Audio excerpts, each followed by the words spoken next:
To the fifth part of the outline history of English literature, the 18th century, from the Augustan Age to the transition period. The 18th century. The 18th century can be divided into two. The first half of the 18th century, dominated by the writings of Alexander Pope, is known as the Age of Pope.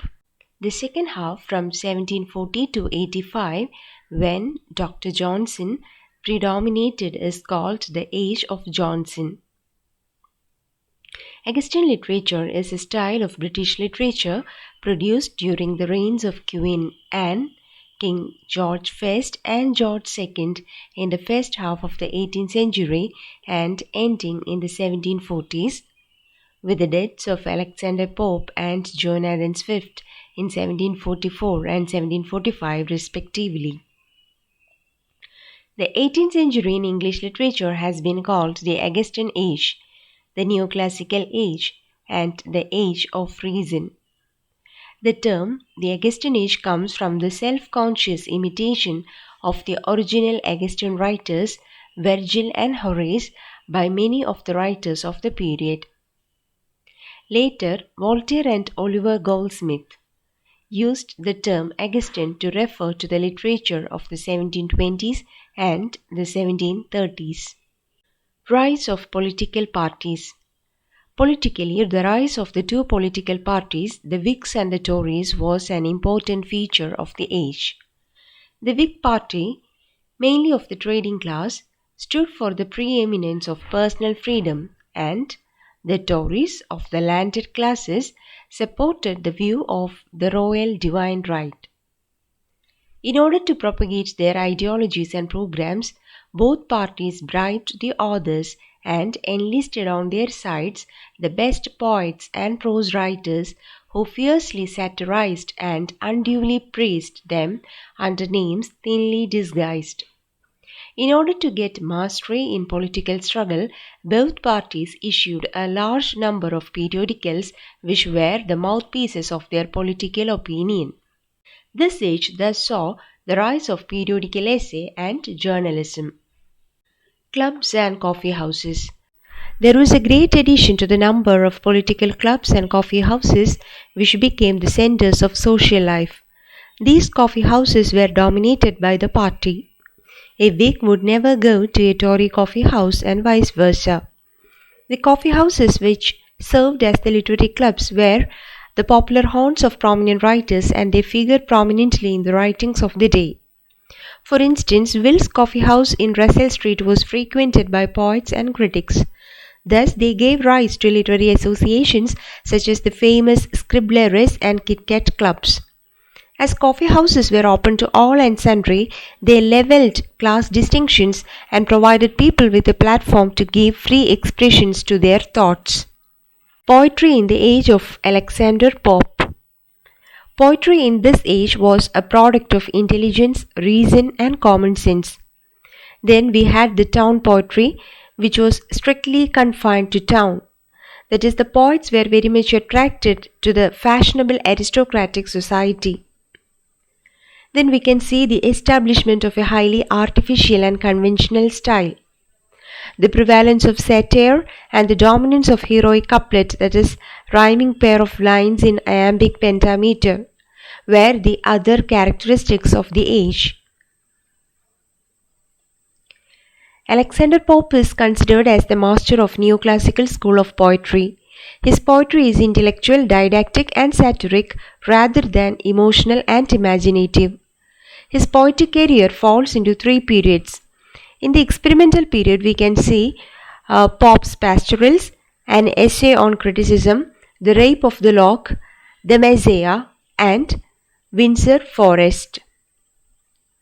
The middle period is remarkable for the translations of Homer's Iliad and the Odyssey. The last phase is noted for his well-known satires, Epistle to Dr. Arbuthnot, an essay on man, and the Dunciad. I would like to speak on The Rape of the Lock. The Rape of the Lock, his masterpiece, is a mock heroic poem modelled after Boileau's Le Lutrine and an Italian satire, Le Scia Rapita. that is tall in bucket. The occasion of the poem is a trivial one, that is a fop at the court of Queen Anne. Lord Peter snipped a lock of hair from the ebony curls of a pretty maid of honor named Arabella Fermor. The young lady resented it, and the two families were plunged into a quarrel which became the talk of London. Pope seized the occasion to construct a poem in which all mannerisms of society are picturized in minutest detail and satirized with the most delicate wit. The other poets of the period include Matthew Prior, who has written The Town and the Country Mouse, John Gay, who has written Fables, Edward Young, The Love of Fame, Samuel Garth, The Dispensary, William Somerville, The Chase, Lady Winchilsea, The Spleen, and Thomas Parnell, The Hermit. The prose writings of the period: the establishment of clubs, coffee houses, and the new printing houses, and the growing interest in political affairs stimulated the growth of prose in this period. This age saw the birth of periodical essay named after its publication in journals and magazines that appeared periodically. The reason for the popularity of the periodicals rests on the following factors: that is, the rise of the middle class, the brevity of its form, its faithful reflection of contemporary society, its suitability for the moral temper of the age, and its appeal to women. Daniel Defoe. Daniel Defoe was the pioneer in journalism.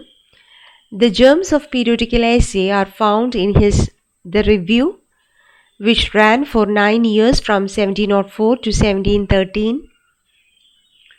Its aim was mainly political, but also dealt with topics of social relevance like gambling, drunkenness, and dueling. Defoe created a fictitious, scandalous club which looked into complaints and pronounced judgments in the section called Mercury Scandale, or Advice from the Scandalous Club. The Scandalous Club later gave Richard Steele the idea of the Trumpet Club and Joseph Edison that of the Spectator Club. Defoe turned to writing fiction at the age of 60, and the theme of his first novel, Robinson Crusoe, is solitary human existence. This paved the way for the theme of alienation, a dominant theme in modern and postmodern fiction. Jonathan Swift. Jonathan Swift's Journal to Stella gives an excellent commentary on contemporary characters and political events. He also contributed to The Tatler, The Spectator, and Sheridan's Dublin periodical, The Intelligencer. His Drapier's Letters was a political harangue. The Battle of Books and A Tale of Tub rank among the finest prose satires in English literature. The theme of Battle of Books is the dispute between ancient and modern authors. Gulliver's Travels, his fierce satire, shows his cruel indignation with life. Sir Richard Steele. Steele founded the Tatler in 1709 that was intended to appear thrice a week. Steele painted as a social humorist the whole age of Queen Anne, the political and literary disputes, the fine gentlemen and ladies, the characters of men, the humours of society, the new book, and the new play. He wrote under the pseudonym of Mr. Bickerstaff, which he borrowed from Swift. Writers like Edison and Swift used to contribute occasionally in the Tatler. Though it became popular, the Tatler ceased its publication in 1711. Steele had contributed 170 papers to it when it came to an end. Steele then joined hands with Edison and they published The Spectator, which appeared daily. The Spectator was followed by Steele's Guardian and The Englishman. Joseph Edison. Joseph Edison's The Spectator was an improvement on The Tatler. Edison appears as a consummate painter of contemporary life and manners. The essays served a distinctly social purpose. The Spectator wrote from an imaginary club. The human figure of the Spectator, surrounded by the members of his club, represented various strata of society. Sir Roger de Coverley, a typical country gentleman, became the most popular character of the club, and those essays that were prominent with his characterization were later published as Sir Roger de Coverley Papers. The Spectator has been rightly called as the forerunner of novel as it contained a sense of characterization, humor, and social criticism, which are some of the necessary elements for a novel. Drama. We have only a very few plays to mention during this period. Edison's Cato was a tragedy, and Richard Steele's The Conscious Lovers was a comedy. And then we have George Lillo, who has established domestic drama, a form of tragedy, and the characters and incidents of which were to be taken from common life instead of from romance or history. That is the peculiarity of domestic drama. And his other plays include London Merchant and Fatal Curiosity. The Age of Dr. Johnson, or the Age of Transition. In the poetry of this period, we find the coexistence of the double tendency: first, the allegiance to the old order of classicism, which is represented by Dr. Samuel Johnson and Churchill, and secondly, the search for the new order of romanticism, which is represented by Goldsmith, James Thomson, Gray Collins, and many others. The Age of Dr. Johnson, or the Age of Transition. In the poetry of this period, we find the coexistence of the double tendency: first, the allegiance to the old order of classicism, which is represented by Dr. Samuel Johnson and Churchill, and secondly, the search for the new order of romanticism, which is represented by Goldsmith, James Thomson, Gray Collins, and many others. Johnson's two poems, London and The Vanity of Human Wishes, belong entirely to the neoclassical school of poetry, which were written in heroic couplet and abound in personification. The Vanity of Human Wishes was written in imitation of the 10th satire of Juvenal. Churchill's best work, The Roseyard, is a bitter experience on the chief political and social figures of the time. It is modelled on Pope's The Dunciad. The Transitional Poetry. The later 18th century poetry witnessed the history of the struggle between the old and the new. The new poetry marks the beginning of a reaction against the rational, intellectual, and unromantic poetry of the age of Pope. The chief characteristics of the transitional poetry are reaction against the stereotyped rules, return to nature, humanism, revolt against the conventional literary technique, fresh treatment of old themes like supernatural stories and legends of the Middle Ages, search of idealism, and the development of naturalism. The eminent poets of the period include James Thomson, who was the first to bring the new note in poetry, and his The Seasons is a blank verse poem, and The Castle of Indolence is written in Spenserian stanza. Oliver Goldsmith's treatment of nature and rural life, note of human sympathy, and simplicity of expression are the characteristics of new poetry. The Traveller, The Deserted Village, The Hermit, Elegy on the Death of a Mad Dog are his important poems. Thomas Gray's famous poem, The Elegy written in a country churchyard, reveals the changes in his poems. The Progress of Poesy, The Bard, The Fatal Sisters, and The Descent of Odin are his other poems. Then we have William Collins, who has written Oriental Eclogues, his first work, which is very much romantic in feeling. Ode to Evening, Ode to Simplicity, Ode to Fear, etc., and How Sleep the Brave and Elegy are captivating. William Cooper, The Task, God Made the Country and Man Made the Town, John Gilpin, On the Receipt of My Mother's Picture are his poems. George Crabbe's The Library, The Village, The Burrow, and the Tales. Mark Akinside, who has written The Pleasures of the Imagination. Christopher Smart, who has written Song to David, and William Shenstone, who has written The Schoolmistress. And we have during this period Bishop Percy's Relics of Ancient Poetry, Thomas Chatterton's Rowley poems, and James Macpherson's Ossian. The New School Poets. Robert Burns and William Blake may not be considered as transitional poets. Instead, they are early representatives of Romantic school of poetry. Robert Burns was immensely influenced by the traditions of Scottish poetry and the life he saw around him, of its simple joys and sorrows, manners, beliefs, and superstitions. He published his poems in the Scottish town of Kilmarnock, poems chiefly in the Scottish dialect in 1786. The Quarter's Saturday Night, A Red Rose and songs, mostly on love, are his poems. William Blake. Blake, like Wordsworth after him, had a pantheistic conception of nature. He was a fierce rebel against the cold reason of the 18th century. Images of childhood occupy a chief place in his poetry.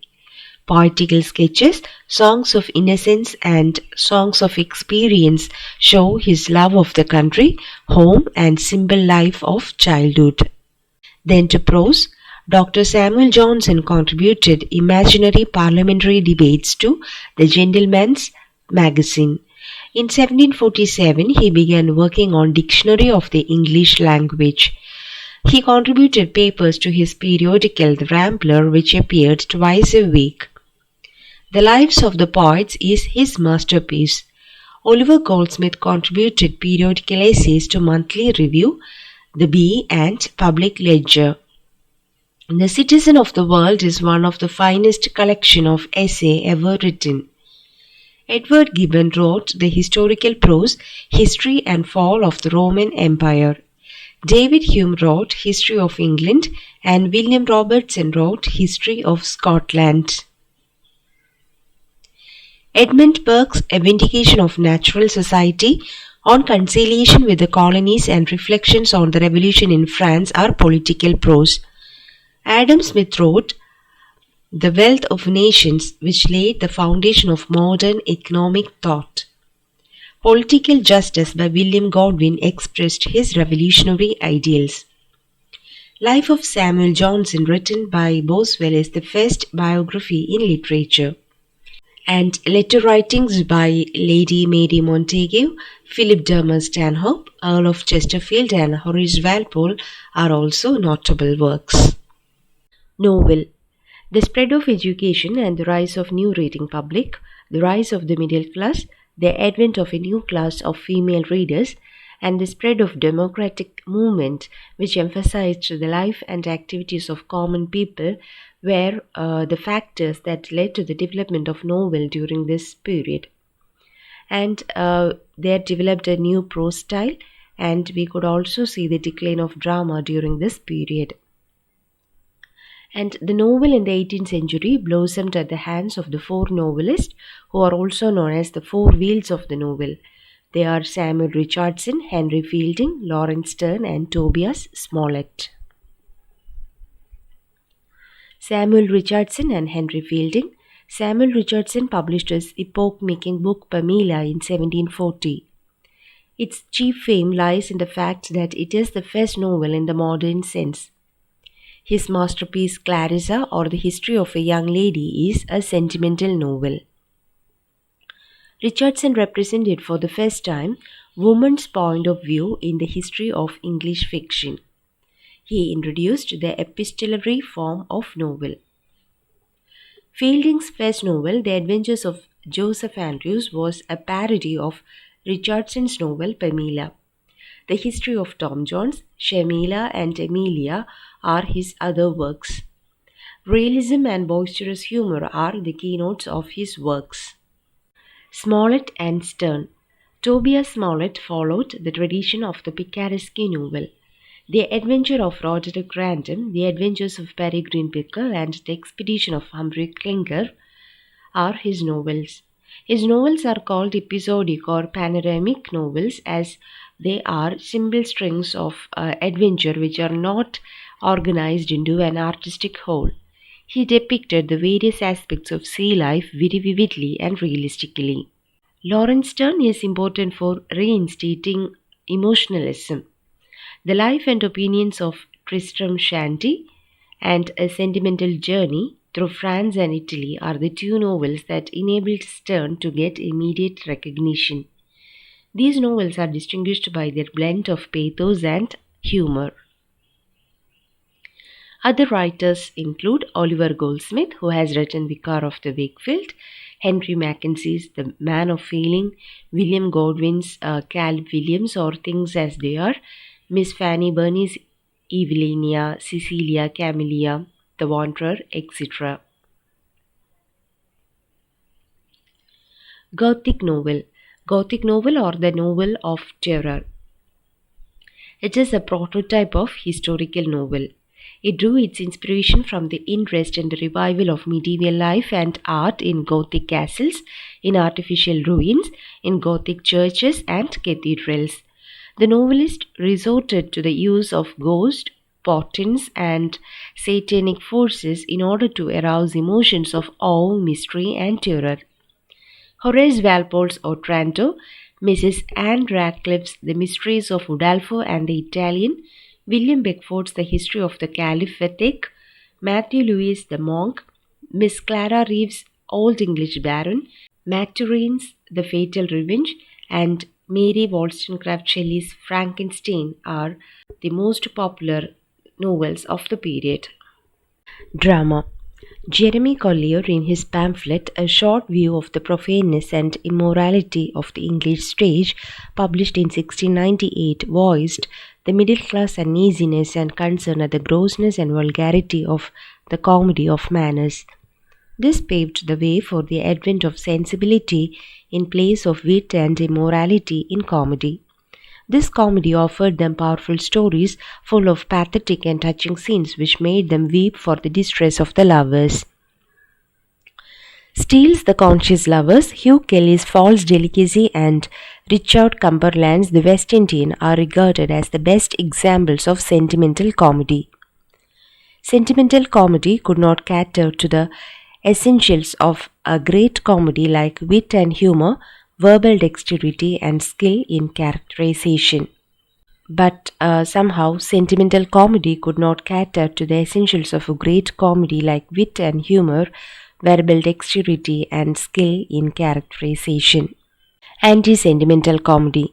The popularity of the sentimental comedy did not last long, and Oliver Goldsmith and R.B. Sheridan pioneered the anti-sentimental movement.